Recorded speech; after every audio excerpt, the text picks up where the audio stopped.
Okay. Bismillahirrahmanirrahim. My topic is natural language processing, and as it is a vast field, I will try to give a summary of what is happening in natural language processing.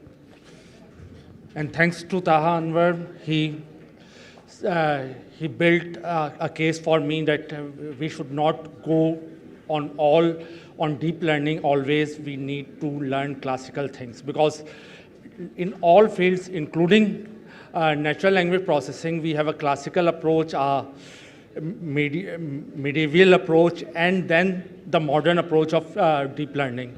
So we need to learn all those models. So I will try to explain the 4 different types of models or techniques that we can use for natural language processing. And then we have to choose which one is better. So what is natural language processing for the perspective of a user, a common man who is using the technology, not the developer? So for a common man, natural language processing applications are those that process text and generate some results.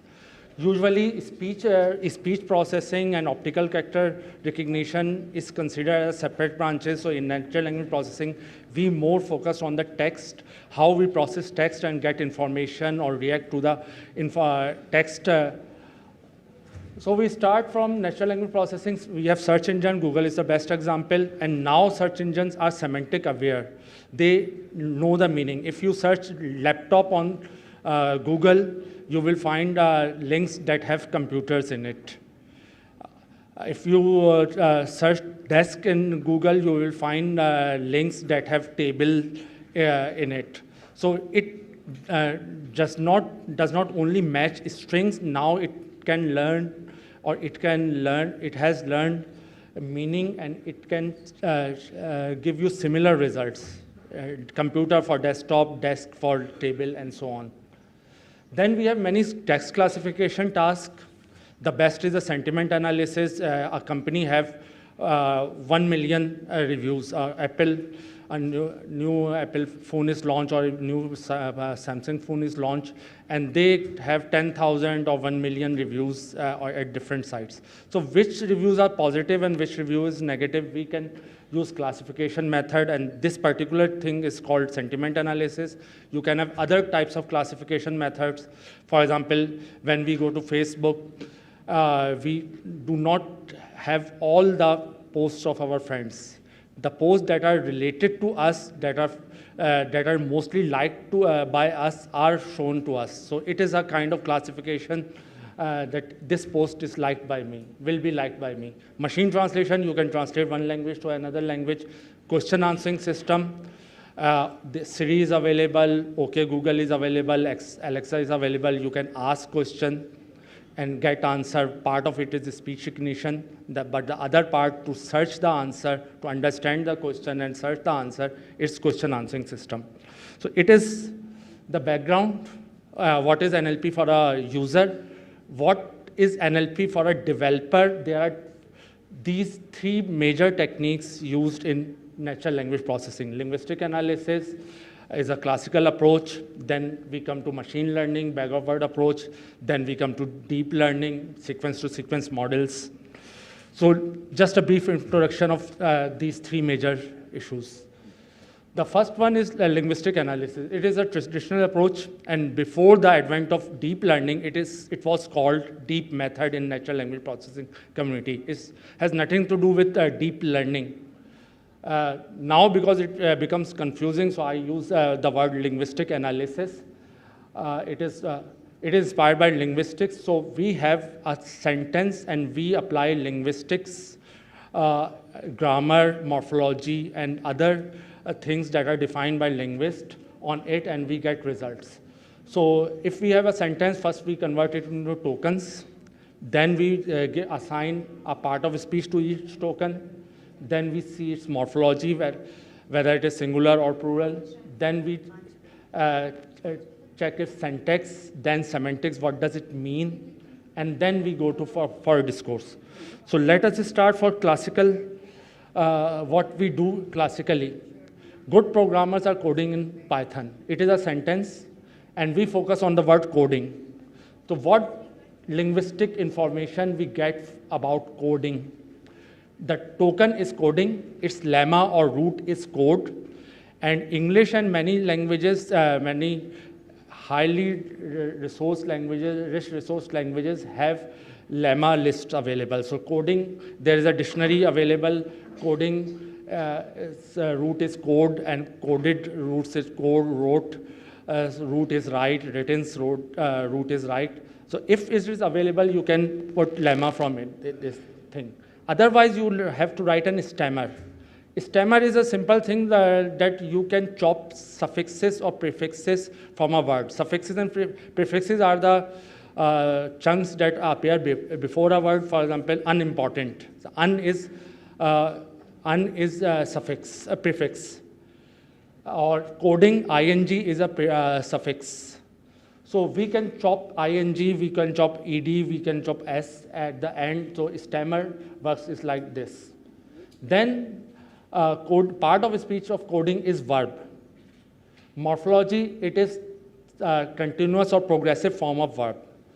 And English is easy. English is easy because in English we have 3 or 4 forms of verb, 2 forms of plural. When we go to all other languages, whether it is Urdu or German or Turkish or Arabic or Chinese, they have a very rich morphology. For example, in Urdu, you find 30 different forms of verb. In Sindhi, it goes to 60. In Turkish, it passed 200. So morphology is not important for English, but it is important for virtually all the other languages.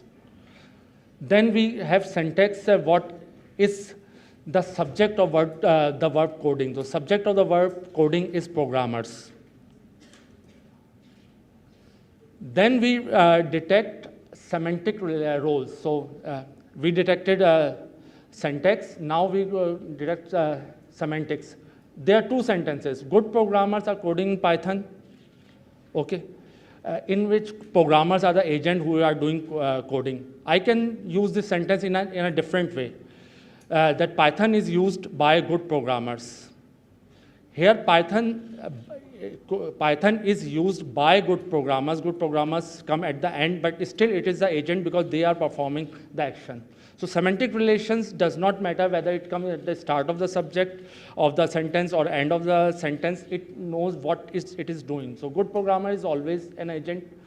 They like it.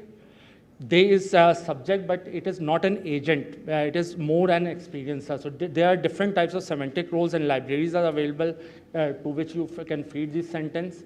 And it will tell you whether it is an agent, experiencer, or theme, or other things. Then the most one of the most difficult parts of the natural language. Read the last sentence. They like it. You have a very great system that found that they like it. But who is they? We can infer that it is a good programmer, but computer has to infer it, that they is computer programmer. What is it? It is Python, but computer has to infer it that it is Python. So it is co-reference analysis that programmers and they co-refer to the same entity, and Python and it co-refer to the same entity. So we need to apply all of these things to understand a text. Which libraries we can use? There are 2 major libraries for linguistic analysis or natural language processing. One is called NLTK, Natural Language Toolkit, and the other is SPACY. The difference is, starting from the bottom, NLTK is developed for the academia to teach in the class, to experiment, do the experiment. SPACY is developed for the industry. Because it is developed for academia, so there are many algorithms or methods are available for NLTK. For tokenization, there are 3 different ways to tokenize the sentence. Tokenization means there is a sentence, usually a single algorithm. So usually is a word, A is a word, single is a word, algorithm is a word. It seems very trivial, but it is not. You can spend 1 year to make a good tokenizer because there are many problems. So NLTK, there are 3 different kinds of tokenizer. In SPACY, there is one tokenizer that works best. So in NLTK, there has many blocks, and academy, you can play with this block, start this one, this one, this one, and experiment what is the result. Species says we know the answer, just use this one. NLTK is an old one, so it has many languages, support many human languages like English, Arabic, Chinese. There are less number of languages, about 6 or 7 for SPECI. NLTK is slower. SPECI is designed for industry especially, so it is faster than NLTK. So some examples what we discussed earlier. It is a SPECI code. We load in English web small model, NLP. Then we give that sentence to it, and doc has many features. So I showed you many features. Now object doc has all those features. Then we just print those features. Next one is better, that has table. So great programmer, in first column we have tokens. The other columns has their other things. For example, programmers lemma is programmer. It is a noun, and it is subject of the verb coding. If you focus on great's lemma or root word is great, it is adjective, and it is the adjective modifier of programmers. There is a column of stop word. Stop words are the words that are not content words. So in this sentence, great programmers are coding in Python. Python is important, coding is important, programmer is important, but are or n or da or are just connectors or just emphasizers. So they are not important for many applications, not for all applications, but they are not important for many applications. So we can say that R is a stop word. We can remove it. In later stage, we will remove it. In is a stop word because it does not have any content. A document has in, I am not interested. A document having R, I am not interested. A document having Python, I may be interested. A document having Java, I may be interested. So it is an information that I have a document that has the word R. Nobody will be interested in it. But a document in which the word Java is used or Python is used, somebody may got interested. So stop words are identified and are removed in many applications, not all. Then the other thing, named entity recognition. In the morning, I have a workshop about it. How can we make a named entity recognizer for Urdu? It is just the built-in recognizer of English.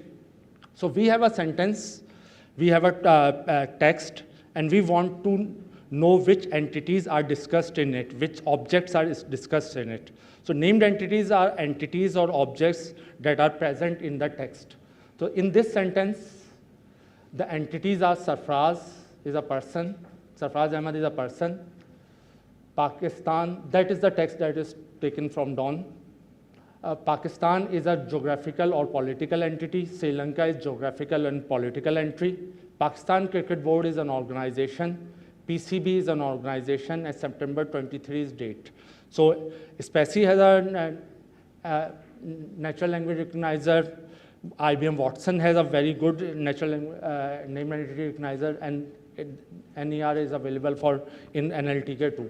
So we can, if we want to make an information extraction system, we want to process today's Dawn or the news or some other thing, and which topics or which entities are discussed today, we can pass the text from it and it will show the details. These persons or these places are discussed in today's newspaper or this month's newspaper. So these are some of the, or most of the linguistic features that we can get from the text. Linguistic features are used in many machine learning systems, and so it can be used in many things. But now we are shifting to the end-to-end system. End-to-end systems are those, so machine learning system, the classical approach is that we want to understand the text. So we understand what are the words, what is part of his speech, what is his grammatical role, what is his semantics. End-to-end system says this is input, this is output, learn whatever you want. We will not give a part of a speech tagger, we will not give a named entity tagger. So if you are going to make an end-to-end system using deep learning, these features may not be important. But again, in many applications, these you can work just by using these linguistic features. Then we come in the age of machine learning. So non-linguistic approaches. The one is a bag-of-word approach in which order does not matter. And the other is sequence model that are used mostly in deep learning in which order matter. So start from bag-of-word approach. What are bag-of-word approach? Bag-of-word approach is a 20 or 20, 30 years old approach. Its assumption is, start from middle, is no structure in the document. I have a document, it has a structure that bag-of-words come at the heading, bag-of-word assumption is a subheading, no structure, no is preceded by no, document comes after structure. This is a structure of the slide. But we can say what are the keywords in it. It has bag-of-word, it has the word assumption, it has the word techniques. So just I said, are you interested in a document, in a presentation that has NLP? Yes. You have a presentation in which computer vision is used? No, maybe no. You have just on the basis of keywords, we can make many decisions. So assumption is that we forget about the structure of this thing and we focused on just on the words used in it. The most difficult task for applying machine learning on text is converting text into numerical vectors, because machine learning works on numerical vectors. And here we have text. So how can the main task of text mining is how can we convert this text into numbers.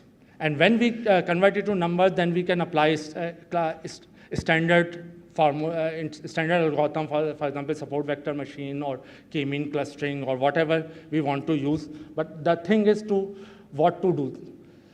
What we do, first we do dimensional reduction. We throw useless words, and then we change every word into a number. So what we want to reject is stop words and punctuation. Stop words are words like even, may, the, in, on. We want to remove it. So there is a list of stop words, and then there is a list of punctuation marks. What we did, we have this sentence, we tokenize it, we convert it into lowercase, and Sarfraz Ahmed, comma, the wicket, hyphen, keeper, batsman is available. Then in the second line, we remove all the stop words and all the punctuation from here. So we got Sarfraz Ahmed, wicket keeper, batsman, retain, Pakistan. So hyphen is gone, have is gone, be is gone. And you can see have been retained was in the original text. Have is have, been is reduced to its lemma be, retained is reduced to its lemma retain. So retain, retaining, retains, retained will all four be mapped on a single word. So it is dimensional reduction. In place of 4 different variants of retain, we went to one thing. The other thing is now converting this data to,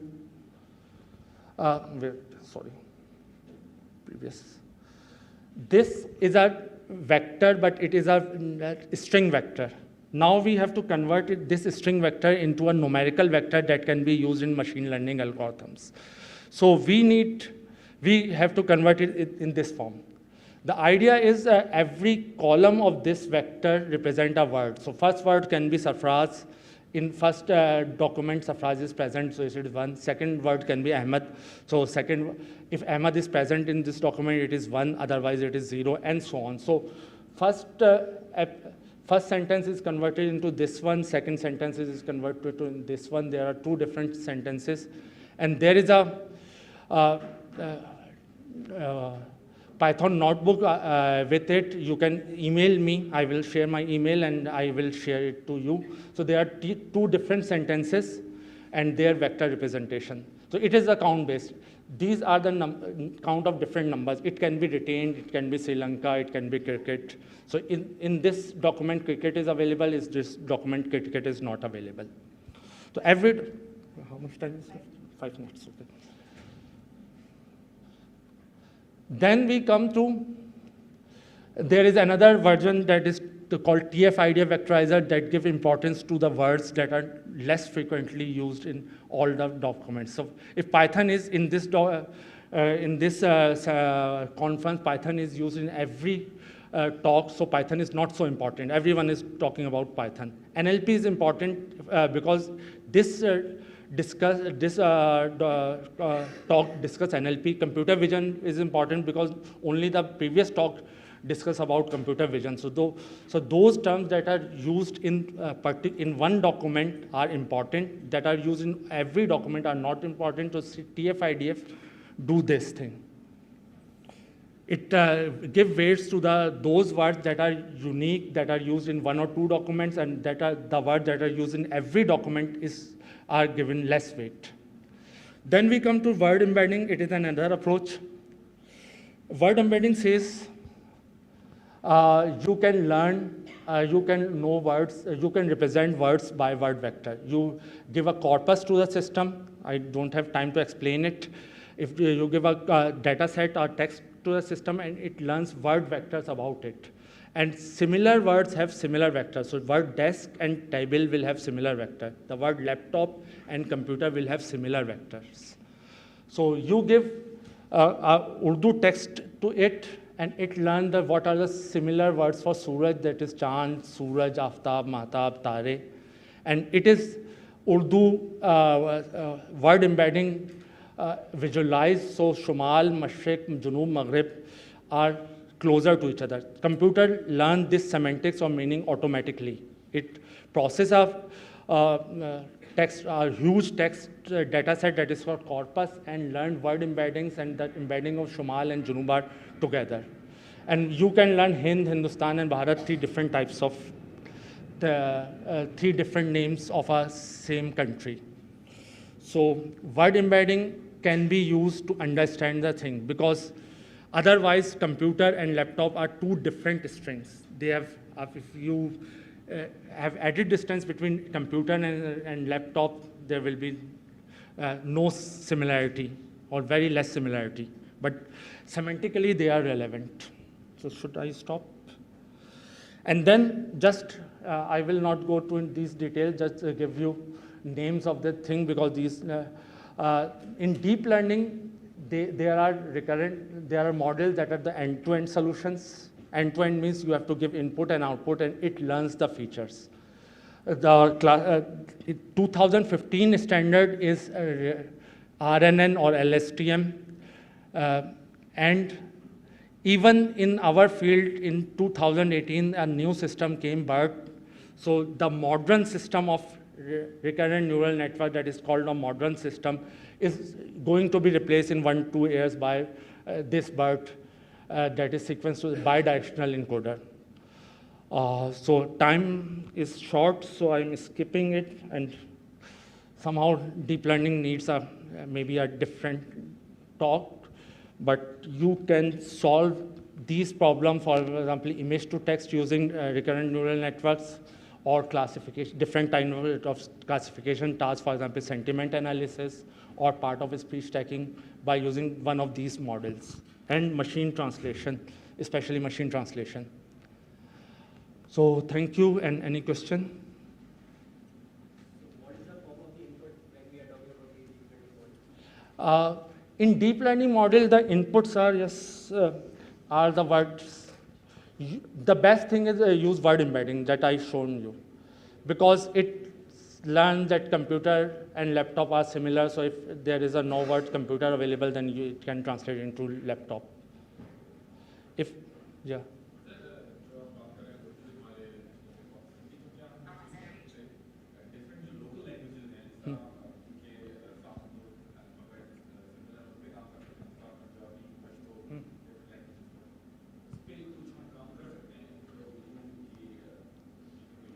ये जो कुछ है, ये सारी चीज़ें आप from scratch आप बना सकते हैं, पंजाबी के लिए, सिंधी के लिए, पश्तो के लिए।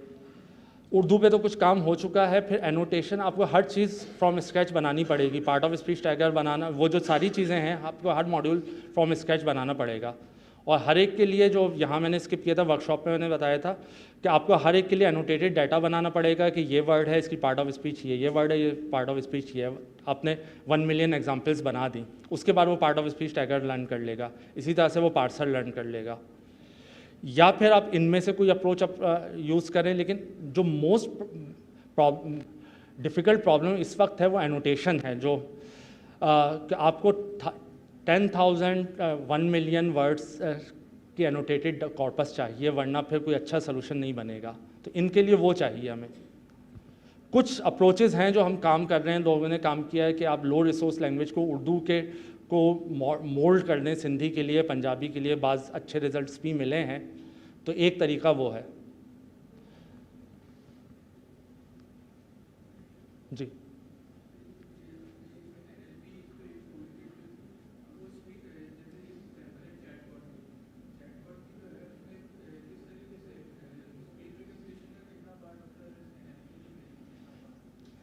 चैटबॉट नॉर्मली एक क्लासिफायर होता है कि आपके पास जो सेंटेंस आया है वो किस इंटेंट क्लासिफायर बन जाता है कि आपके पास डिफरेंट सेंटेंसेस होते हैं और उसे क्लासिफाई करता है कि कौन सा इंटेंट है, नंबर 1। और दूसरा ये कि उस इंटेंट पे क्या जनरेट करना है, वो दूसरी एनएलपी है। तो चैटबॉट के पीछे most of the time intent classification चल रही होती है कि जो आपके पास सेंटेंसेस आए हैं उसको इंटेंट क्लासिफाई करे, क्या आप जैसा डिफाइन कर चुके होते हैं इंटेंट, एंड देन इंटेंट्स उस इंटेंट के कॉरस्पॉन्डिंग क्या सेंटेंस जनरेट करना है। तो intent classification plus sentence generation chatbot. Normal chatbot question answering system में फिर और वो इंफॉर्मेशन एक्सट्रैक्शन भी आ जाती है कि डाटा अगर टेक्स्ट फॉर्म में है तो वहाँ से एक्सट्रैक्ट करके किसी डाटाबेस में फिल करें। नहीं, स्पीच रिकग्निशन तो जो मैं बोल रहा हूँ, पाकिस्तान के सदर कौन है, इट विल बी ये ट्रांसक्राइब होके आ गया। फिर अब इसको इंटेंट में कि प्रेसिडेंट पे जाना है, इंफॉर्मेशन प्रेसिडेंट, और दरवाज़ा खोल दीजिए मैं कहूँ तो इसका इंटेंट जो है ना, ओपन द डोर। तो ये जो इंटेंट्स हैं, डिफरेंट टाइप्स की इंटेंट्स के, मुझे प्राइस चाहिए, मुझे वैरायटी चाहिए, मुझे मेलिंग एड्रेस चाहिए, ये पहले हम इंटेंट डिफाइन कर रहे होते हैं, जिस तरह से आपने चैटबॉट्स में देखा हो। तो वो बेसिकली प्रॉब्लम जो बन जाती है वो सिर्फ इंटेंट क्लासिफिकेशन बन जाती है।